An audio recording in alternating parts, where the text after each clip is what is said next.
Most people are familiar with flatbreads like the pita, tortilla, or naan.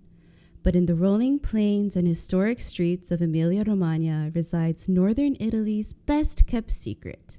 Today, we're making piadina.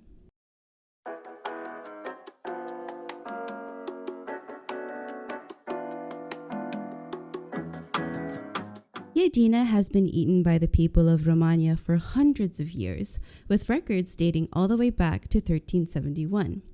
It's so beloved that not only has it been added to the list of traditional regional food products of Italy, there's also even a poem about piadina.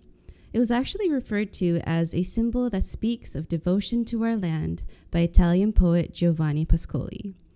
Piadina can be found freshly made in specialized kiosks called piadineries, filled with savory additions like cheeses and cold cuts, and also with sweet fillings like Nutella or jam. But this is all making me very hungry, so let's get to making some piadina. Our piadina is made with just 5 simple ingredients: 500 grams of 00 flour, 220 grams of room temperature water, 80 grams of melted lard or extra virgin olive oil, 10 grams of salt, and 10 grams of yeast. We're going to grab a large mixing bowl and add in our 00 flour, salt, and yeast, and mix them together with a whisk.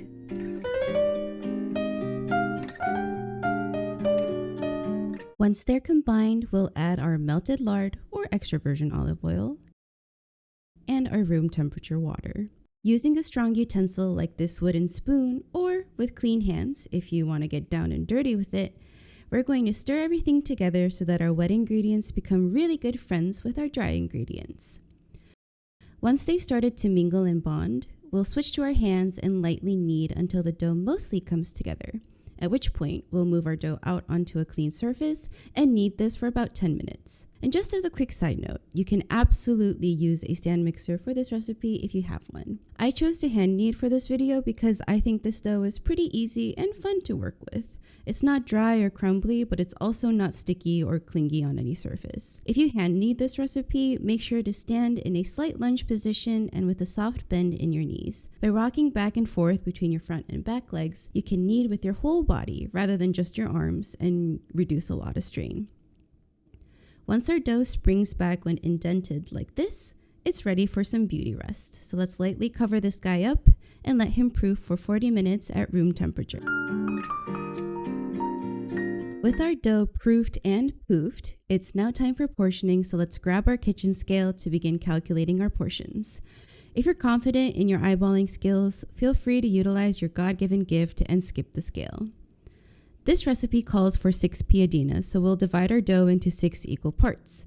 Each portion should weigh around 130 to 140 grams. These piadina will be about 14 inches wide, but I recommend making them as large as the biggest fry pan you have because that's what we'll be using to cook our piadina. If your pan is 10 inches or smaller, I recommend dividing the dough into 8 or more portions so that your piadina isn't too thick or too large to fit in your pan.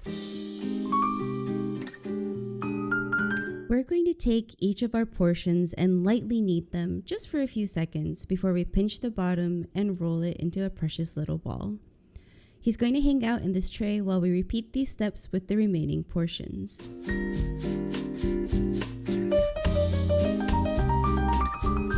With all our little guys nicely shaped, we're going to lightly cover them again for a quick 15-minute nap before our next steps.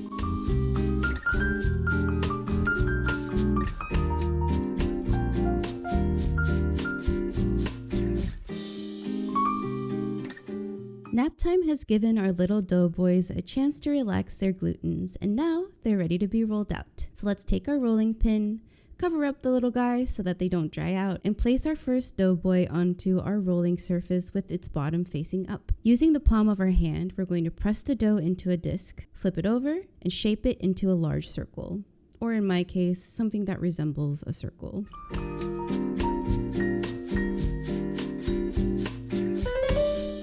Your piadina should be about 2 millimeters thick. In freedom units, that's 0.08 inches, but that's honestly crazy to visualize, so let's just say very thin. We'll place our prepared piadina onto a plate, layer it with a sheet of parchment paper, and repeat this process with the remaining portions.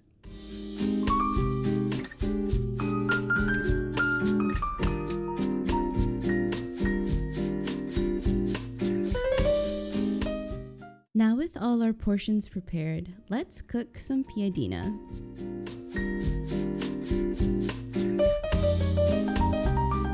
Once we've heated our pan over medium heat, we'll gently place our piadina in, no oil needed. As the piadina cooks through, you'll start to see these little bubbles form, and once you see these bubbles all across the surface, it'll be ready to flip over.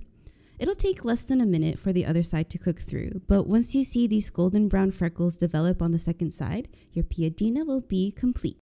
Once we repeat this process with the remaining portions, we will have this amazing stack of beautiful piadina. And while you can totally eat this in its unadulterated, delicious form, I think we should take the lead of Northern Italians and fill these with some savory goodies. I'm going to place my still warm piadina into a pan over medium-high heat and place my fillings on one half. Today, I'm going to fill my piadina with gooey, melty mozzarella and some savory calabrese salami. For maximum cheesiness, I like to put one layer of mozzarella, then the salami, then one more layer of mozzarella.